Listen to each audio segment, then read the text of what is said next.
যে বন্ধু নামি শত্রু প্রতিবেশী।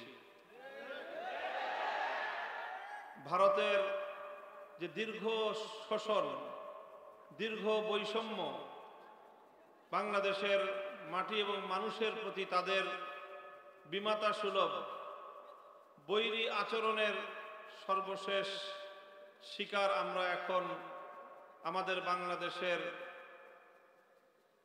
দক্ষিণ পূর্বাঞ্চল বৃহত্তর নোয়াখালী জেলার বৃহত্তর নোয়াখালী অঞ্চলের অনেকগুলো জেলা এবং তার পার্শ্ববর্তী অঞ্চলসমূহ মারাত্মকভাবে প্লাবিত। হঠাৎ জলোচ্ছ্বাসের মতো ধেয়ে আসা পানিতে মানুষের বাড়িঘর তো ভেসে গেছেই, মানুষের গবাদি পশুসহ নিত্য প্রয়োজনীয় অনেক দ্রব্যাদি তারা উদ্ধার করার সময়টুকু পর্যন্ত পায়নি।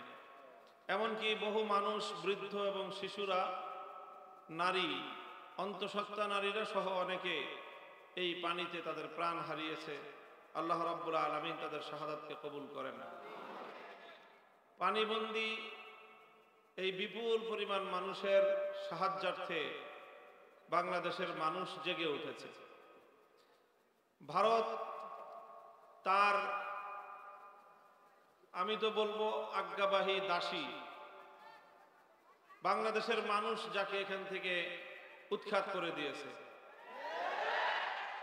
এবং পালানোর জন্য পর্যন্ত এই দেশের 1 ইঞ্চি মাটিকে ব্যবহার করার সুযোগ দেয় নাই।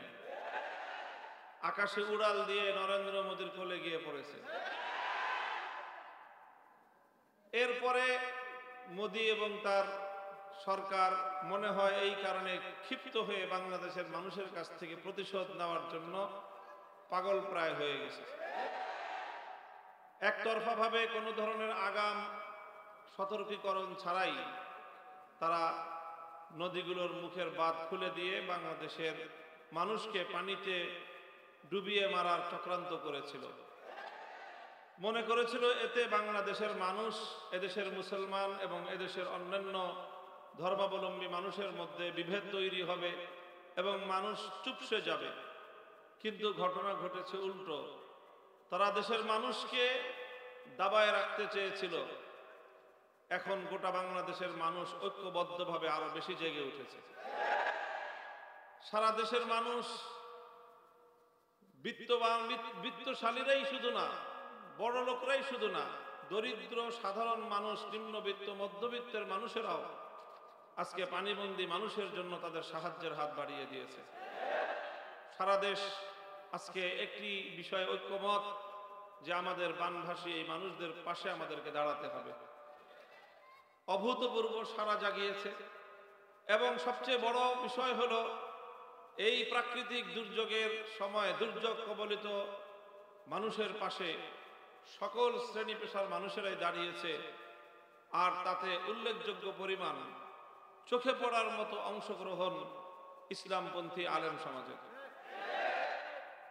আলেম ওলামায়ে কেরাম বরাবরের মতোই মানুষের যে কোনো দুঃখ দুর্দশায় তারা সবার সবচেয়ে আগে এগিয়ে যায়।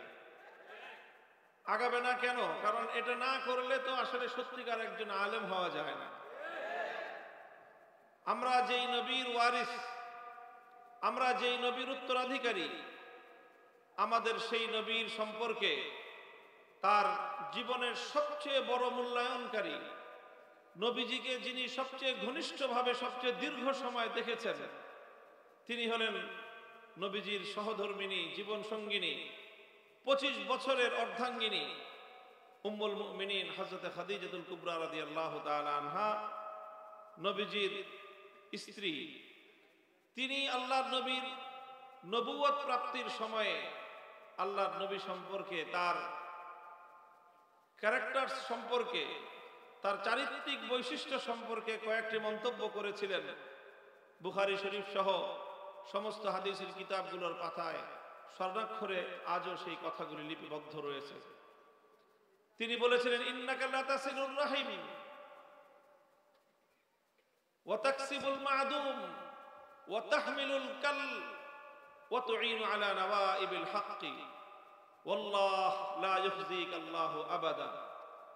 হযরত খাদিজা রাদিয়াল্লাহু তাআলা আনহা বলেছিলেন, আল্লাহ আপনাকে অপদস্থ করবেন না, এমনটা হতেই পারে না যে আল্লাহ আপনাকে নবুয়তের এই মহান দায়িত্ব প্রদান করবেন আর এই দায়িত্ব পালনে আল্লাহ আপনাকে সহযোগিতা করবেন না, এটা হতেই পারে না। কেন করবেন আল্লাহ পাক? অথচ আপনার মধ্যে যেই গুণাবলী রয়েছে সেই গুণাবলী তো আল্লাহর অত্যন্ত পছন্দনীয়। আপনি আত্মীয়তার বন্ধনকে রক্ষা করেন, ওয়া তাকসিবুল মা'দুম, আপনি উপার্জন করেন, যা উপার্জন করেন সেটা শুধুমাত্র নিজের আর নিজের পরিবারের জন্যই উপার্জন করেন না, বরং আপনার উপার্জনের অন্যতম একটা লক্ষ্য এবং উদ্দেশ্য থাকে নিঃস্ব এবং অসহায় মানুষদের সেবা করা। খুব বড় কথা। আমরা সাধারণত উপার্জন করি কেন? নিজে খেয়ে পরে বাঁচবো, আর যারা এর চেয়েও বেশি ভালো তারা চিন্তা করে যে আমি খাবো, আমি ভালো থাকবো, আমার পরে আমার সন্তানরা ভালো থাকবে। এই জন্য আমরা উপার্জন করি, এই জন্য আমরা চাকরি বাকরি করি, ব্যবসা বাণিজ্য করি, ক্ষেত খামার করি। কেন? যে সম্পদ হবে, এই সম্পদ আমি ভোগ করব, আর আমার পরে আমার সন্তানরা ভোগ করবে, আমার ওয়ারিসরা ভোগ করবে। কিন্তু আল্লাহর নবী উপার্জন কেন করতেন? শুধু নিজে ভোগ করবেন, নিজের পরিবার ভোগ করবে, নিজের সন্তানরা ভোগ করবে এই জন্য না। আল্লাহর নবীর উপার্জন করার, সম্পদ উপার্জন করার, যাই উপার্জন করতেন তার অন্যতম একটা উদ্দেশ্য থাকতো যে আমার এই সম্পদের দ্বারা নিঃস্ব অসহায় মানুষ প্রতিপালিত হবে। তাহমিলুল তাকসিবুল মা'দুম ওয়া তাহমিলুল কাল্লা। হযরত খাদিজা তৃতীয় বৈশিষ্ট্য বললেন আমার নবী সম্পর্কে যে আপনি বোঝা বহন করতে অক্ষম যে মানুষ, আপনি তার বোঝা নিজের কাঁধে তুলে নেন। ওয়া তুঈনু আলা নাওয়াইবিল হাক্কি। সর্বশেষ যে বৈশিষ্ট্যটি আল্লাহর নবীর বলেছিলেন হযরত খাদিজা রাদিয়াল্লাহু আনহা, সেটি হলো যে প্রাকৃতিক কোনো দুর্যোগ যখন মানুষের উপর চলে আসে, অথবা কোনো মানুষ যখন হকের উপর চলতে গিয়ে কোনো বিপদের সম্মুখীন হয়, তখন আপনি সেই মানুষটার সাহায্যে সবার আগে আপনি এগিয়ে যান। লক্ষ্য করেন, হকের উপর চলতে গিয়ে অথবা প্রাকৃতিক দুর্যোগের সম্মুখীন হয়ে যেই মানুষটা বিপদগ্রস্ত হয়, আল্লাহর নবী তার সাহায্যে এগিয়ে যেতেন।